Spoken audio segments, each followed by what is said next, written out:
Du haut de tes 20 ans, c'est quoi ta plus grande source de fierté?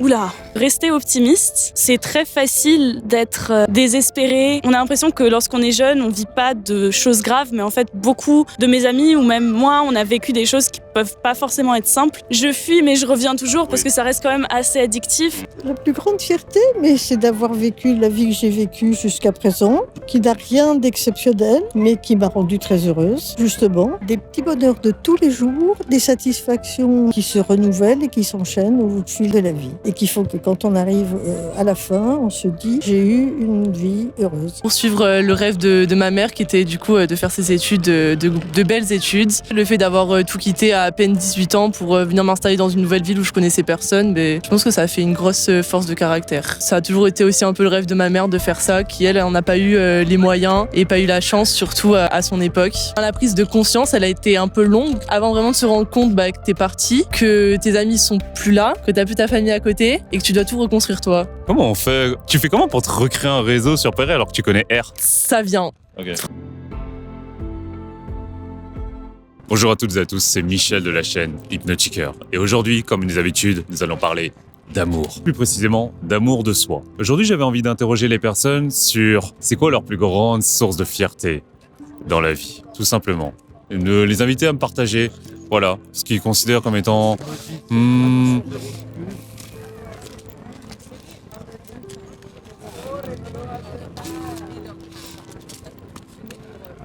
Tout simplement. Alors, c'est parti.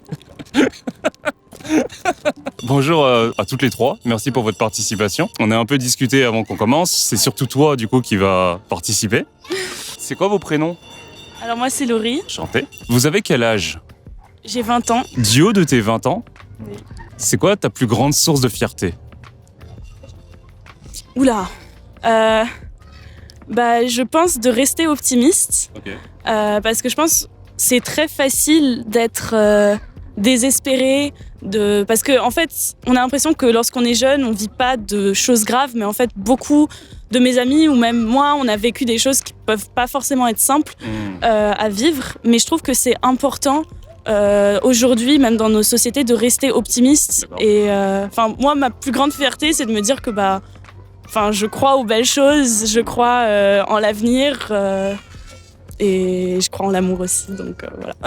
Ça fait un peu cucu, mais ouais. Non, mais c'est franchement hyper adorable ce que tu viens de dire. Et je suis vachement étonné que du haut de tes 20 ans, moi je pense qu'il y a une corrélation entre la sagesse et l'âge, même si c'est pas que ça, parce que c'est une histoire de maturité. Mais voilà, c'est comment on fait à 20 ans pour avoir réussi à se dire qu'on garde cette vision optimiste qui, quand on traîne un peu sur les réseaux sociaux, on a l'impression que c'est pas forcément le cas. Moi, j'ai l'impression que les gens, ce qui est pas forcément vrai, parce que je lis un peu beaucoup de commentaires, mais il y a une vision quand même pessimiste. Comment ça se fait que toi, selon toi, que tu sois orienté vers cet optimisme-là?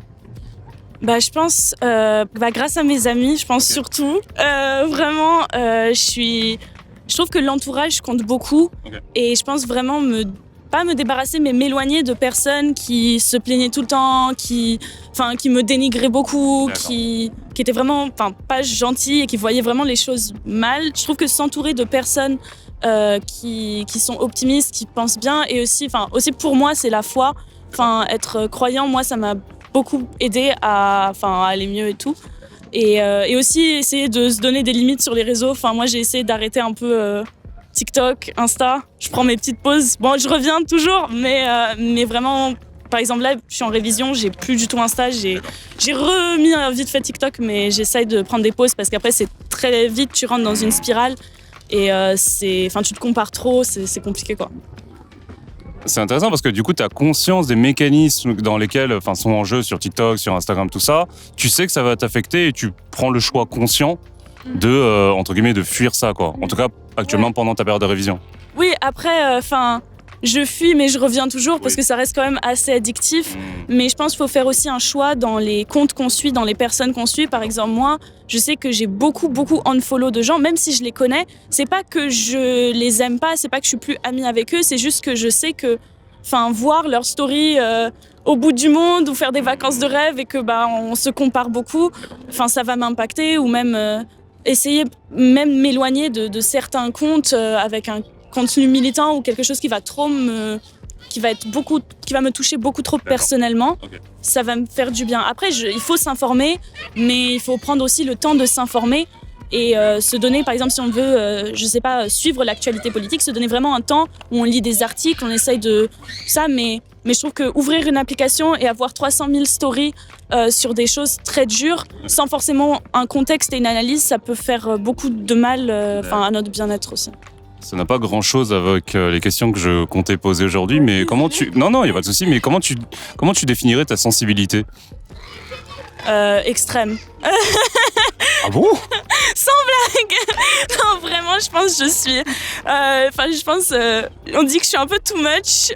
Les gens soit me détestent ou m'adorent. Je sais pas s'il y a de l'entre-deux. Non, mais c'est bien d'être clivant. Moi, je prône le fait d'être clivant. Et c'est comme ça qu'on trouve, en fait, au final, nos ennemis, mais surtout nos amis.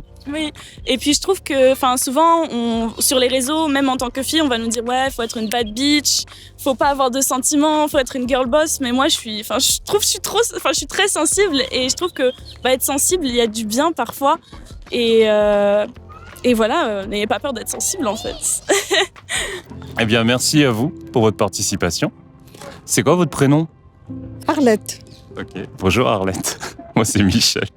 Est-ce que je pourrais vous demander votre âge ?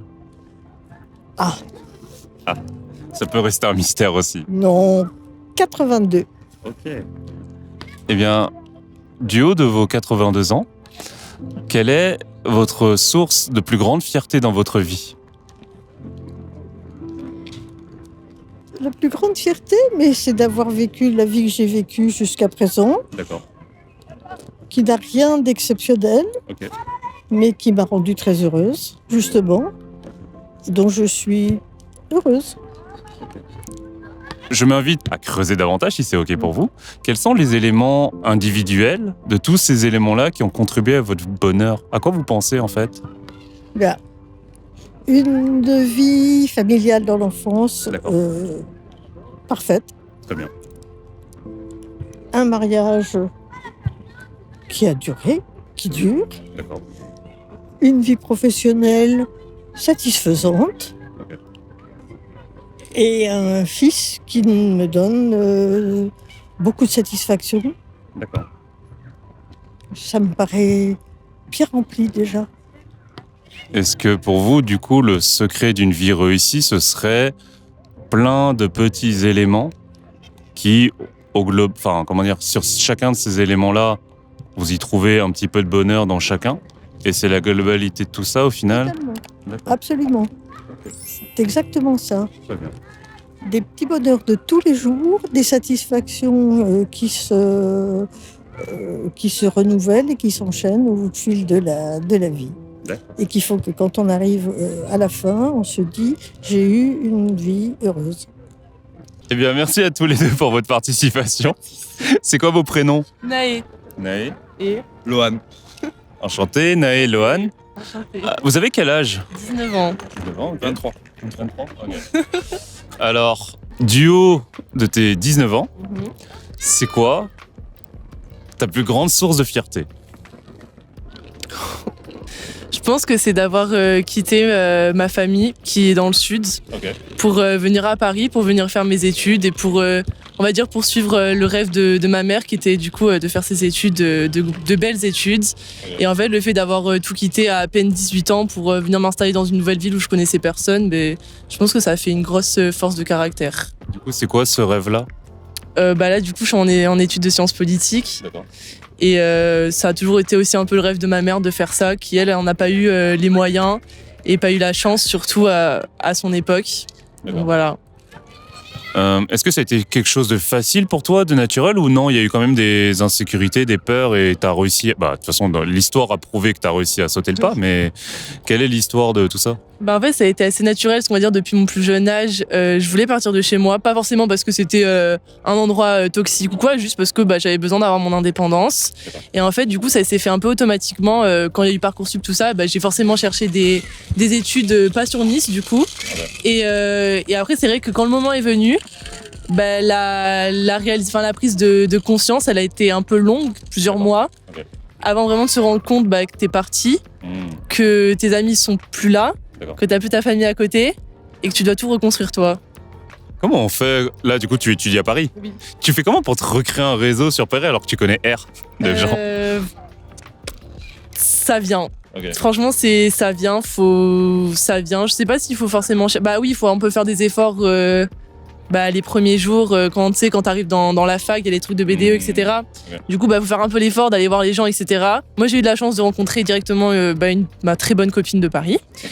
Et ce qui fait que du coup, au final, j'ai jamais trop été dépaysée. Elle vient de Paris, elle, ou pas? Non, Montpellier aussi. Ok. Entre guillemets, vous étiez deux expats qui... Exactement. Qui sommes venus sur Paris, oui. Ok, très bien. Eh bien, merci à toi. Je vais poser la même question à... Ouais, du coup, ça va pas être très original parce que moi, j'ai un peu le même parcours. Ok. J'ai quitté Paris, enfin, j'ai quitté ma province. Est-ce que ta réponse, elle est influencée par celle de ta copine, pote, je sais pas? Ok. On a un peu le même cursus parce qu'elle est arrivée sur Paris il y a quoi? Il y a 1 an. Moi, je suis arrivé sur Paris il y a 2 ans. J'ai tout quitté. J'avais une autre vie avant. Ok. Et j'avais besoin de changer de cadre. Et puis j'ai pris un peu la chance. Enfin, j'ai saisi la chance et. Toi, ça s'est passé comme... Enfin, je suis pas sûr si tu l'as dit ou si j'ai pas été attentif. Comment ça s'est passé pour toi, du coup? Pourquoi t'es venu sur Paris? J'ai pas eu le choix. C'est-à-dire? Je suis fonctionnaire et les postes qui sont à pourvoir, ils sont soit en Ile-de-France, soit en national, mais j'ai préféré l'Île-de-France pour une meilleure expérience. Voilà. Et grâce à ça, vous vous êtes rencontrés. Sur Tinder. Ah, eh bien, bonne. Ouais, on n'a pas été très original. Mais on s'est rencontrés quand même On sur s'est Paris. rencontrés. Mais je pense parce que c'est la situation, on a eu un peu près la même situation qui fait que. Du coup, on s'est compris, quoi. Non, mais entre expats, je vois que ça marche bien pour tout. Ok.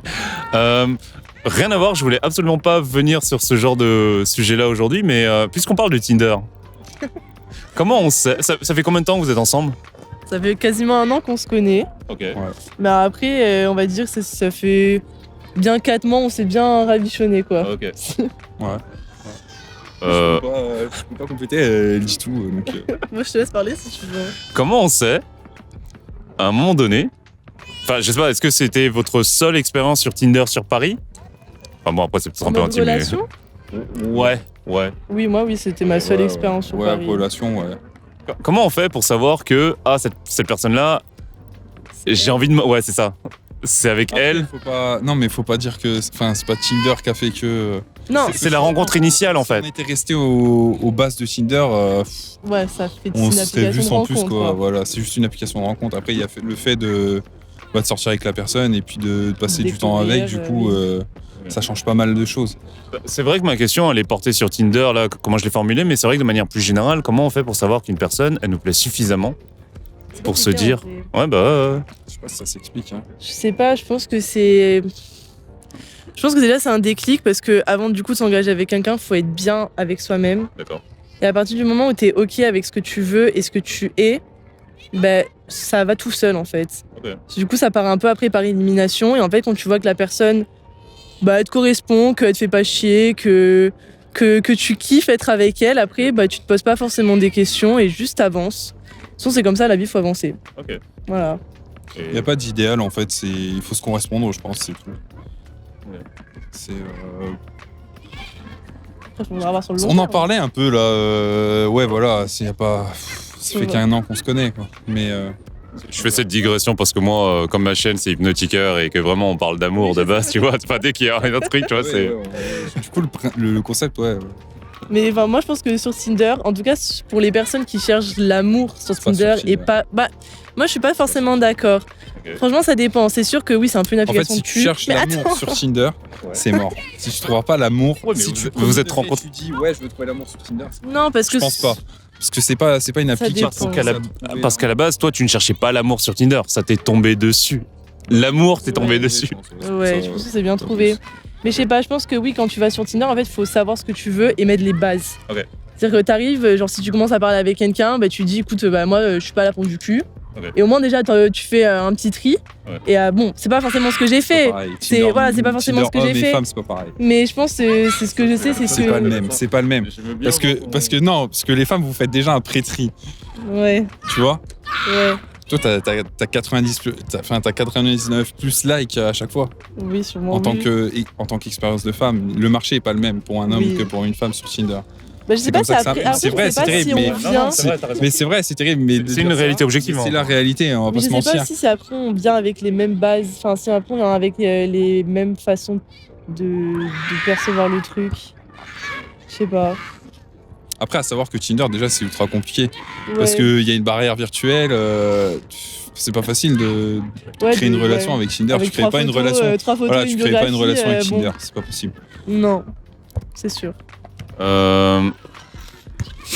C'est parti un peu loin, un peu vite quand même. J'avais une question intéressante, mais je l'ai un peu oubliée. Non, c'est hyper intéressant, mais c'était pas le. J'ai envie de vous titiller sur Tinder, mais C'est pas sur Tinder que tu vas trouver l'amour. sur un autre site de rencontre, du coup, ou rien du tout, en fait. Je pense que tu peux pas arriver sur Tinder et demander de l'amour. Hein. C'est pas l'objectif même premier de l'application, je pense. Comment tu. Du coup, c'est. D'accord, c'est pas l'appli de rencontre, du coup. Comment on fait, du coup? Bah, ça se fait tout seul. C'est Ouais, un mais coup bon, de chance. si C'est un tu coup de sors chance. pas de chez toi, Après, si fais tu rien, voilà, c'est ça, tu fais rien. si t'as pas d'interaction sociale, etc. je Mais pense tu que peux c'est sortir, compliqué. tu vas dans les bars, tu discutes avec les gens, mais bon, des fois les ouais. pélos du Après bar. Tinder, ça aide justement à se Bah ouais, à te sortir de chez toi aussi. Puisqu'on parle des sorties de bar, ouais. toi, t'as dit qu'il y avait des pélos. C'est quoi un pélo? Un pélo, c'est un mot du sud, c'est des mecs quoi. Ouais, ah oui, non, oui, c'est lyonnais, pardon, excusez-moi. Non, je croyais que c'était péjoratif.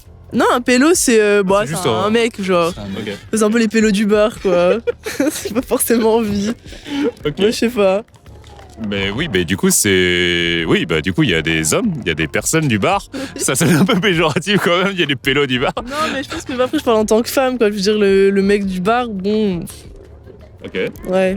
Bah, et toi, du coup, bon, là, actuellement, vous êtes en couple. Mais avant, du coup, que vous mettiez en couple, enfin, comment tu fais, du coup, pour avoir une action proactive pour justement forcer la chance? Après, j'ai pas non plus énormément d'occasion de le faire. D'accord. Enfin, à part, oui. Pas forcément sur Paris, après, c'était plus dans d'autres. Je sais pas, Paris, ça m'enchante pas forcément par rapport à ça. Pourquoi? Je sais pas, je pense que c'est un tout. Ok. Bon, il n'y a pas forcément d'explication à ça. Non, bah oui, après, forcément. Non, c'est pas ce que je veux dire. C'est plus dans le sens que oui, forcément, bah tu peux rencontrer des personnes en boîte ou dans des bars. Mais moi, je sais que dans ma tête, genre, ça va pas forcément aller plus loin. Ah ouais. Ok. Alors, enfin, comme Tinder au final, ou pas? Enfin, Bah, Tinder, je m'en fous parce que, comme il disait, il y a la barrière virtuelle. Donc, c'est-à-dire Ouais. que, bon, au pire des cas, le mec, si je veux le voir, c'est que peut-être qu'il en vaut le coup. Sinon, si je veux pas le voir, bah, c'est pas grave, quoi. J'ai pas d'accord. pas besoin de me justifier. Ok. Mais ok. Est-ce que depuis que tu as commencé la fac, enfin ton école ici du coup, dans les rencontres organiques que tu as fait, Mhm. tu as quand même fait des rencontres où, je sais pas, en fait, les rencontres normales de soirée tout ça, en fait, auraient pu donner lieu à quelque chose. Non, je pense pas. Et du coup, pour toi, tu disais dans les bars, est-ce que toi, du coup, tu penses, bon là, tu es en couple, du coup, c'est chaud dans les bars. Chacun dans les bars. Est-ce que toi, en tant qu'homme, parce que j'ai l'impression que on vit au XXIe siècle, le féminisme, ce serait bien que les femmes aussi fassent le premier pas. Et j'ai fait quelques vidéos où les femmes témoignaient qu'elles faisaient le premier pas en commentaire de mes vidéos. Ça arrive, oui. Ouais. Ça arrive, mais faut être. Oui, vous êtes déjà arrivé sur le premier raison. pas. Ok. Ouais. Quand ça? C'était cet hiver. Mais. C'était une petite phrase drôle, quoi. T'as dit quoi? En fait, je sais pas si vous pourrez le mettre au montage, mais en fait, je pensais juste que c'était un juif. Et Ouais. du coup, j'ai débarqué vers lui, je lui ai fait alors c'était comment Hanouka et tout, parce que c'était une fête juive qui venait de passer. Et le mec m'a regardé avec des grands yeux, il m'a dit mais je suis pas du tout juif. Et au final, bah ça. Mais en soi, t'as essayé de faire une phrase créative, quoi. L'intention, c'était de créer une connexion à travers ça, quoi. Ok. C'est drôle. C'était raté là, malheureusement, mais ce n'est pas de ton fait, quoi. Non, au final, non, je me suis pas loupé sur la suite, mais sur le moment, oui, mon radar n'a pas fonctionné, oui. Ok. Est-ce que toi, est-ce que toi, du coup, tu sais aborder dans un bar ou je sais pas? Franchement, non, je pense pas. Ok. Je pense pas. Après, c'est un coup de chance. Tu vas essayer de dire un truc drôle. Si la personne est réceptive, ouais, peut-être ça peut marcher. Sinon, j'imagine que c'est même pas en vrai, c'est même pas la peine d'essayer. Si la personne n'est pas réceptive, enfin, Moi, je pense que ça dépend des endroits où tu sors. ouais, voilà. Genre, je t'avoue que le bar, genre, je penserais pas forcément à faire le premier pas ou quoi, mais genre, selon les soirées, oui. Ma croyance personnelle, c'est que peu importe le contexte, si il y a une personne, parfois il va y avoir un eye contact qui va s'établir naturellement. Ouais. À partir de là, de toute façon, c'est comme un signe de Dieu, la vie ou je sais pas quoi, qui fait que tu es invité à passer à l'action. Oui, c'est vrai. Maintenant, s'il n'y a pas ce signe-là, Mm. mais il y a quand même quelqu'un qui t'attire, Mm. bah c'est ça, là il faut avoir le courage d'y aller quoi. Ouais, c'est ça. Et je suis d'accord avec toi, c'est s'il n'y a pas de feeling, s'il n'y a pas le... C'est gênant. Bah non mais en fait faut avoir l'intelligence émotionnelle de le comprendre Ouais. et de Pas partir, forcer, ouais c'est ça, et pas forcer. Et vous pouvez faire un blanc et tu pars, c'est pas grave. Hein. Ouais. Ça arrive. Même au plus fort. Oui. Je sais pas. J'ai rien fait, hein. Est-ce que vous auriez un conseil à donner pour... Oh, Un conseil oui. Tug. Un conseil à donner aux futures générations sur, je sais pas, un truc que vous auriez appris récemment et pour juste, soit à travers justement, toi, le fait d'avoir peut-être lancé quoi. Faut saisir sa chance. On a tous une chance à un moment donné, faut la Ok. saisir. Ok. Ouais. Faut pas hésiter. Maintenant, c'est se faire confiance à la vie. Et genre, ce qui doit t'arriver, même si c'est mauvais, ça te fera une force pour plus tard. Après, moi, c'est un peu plus du côté religieux. Mais faut se dire que chaque obstacle qu'on a dans la vie, en fait, c'est la force surnaturelle au-dessus de nous qui nous la met pour en fait nous rendre plus forts et pouvoir avancer et persévérer vers le chemin où on doit arriver. C'est intéressant que tu parles de religion parce que juste avant, la personne avec qui je discutais, elle me parlait aussi de foi. Et je sais pas pourquoi, mais j'ai l'impression que dans les micro-trottoirs que je fais, c'est un thème qui revient souvent. Après, c'est vrai que peut-être le sujet que tu abordes, ça peut mettre la foi en jeu, D'accord. je pense. Ok. Parce que oui, là, forcément, un conseil maintenant, je sais pas, il faut juste faire confiance. Faire confiance à la vie et aux choix qu'on fait. Faut pas trop se poser de questions. Faut être détente, faut être chill. Amen. C'est pas grave, voilà, amen. Et c'est pas grave si y a un petit truc négatif qui t'arrive dans ta vie, c'est pas grave. Faut avancer, faut persévérer. Faut faire confiance. Moi, je me dis que si t'as la foi, t'arrives. Si Après, t'as voilà, la foi, c'est- t'y arrives. Si t'as la Ok. foi, voilà. On- Faut l'avoir, la foi. On gardera cette phrase. Je- Amen.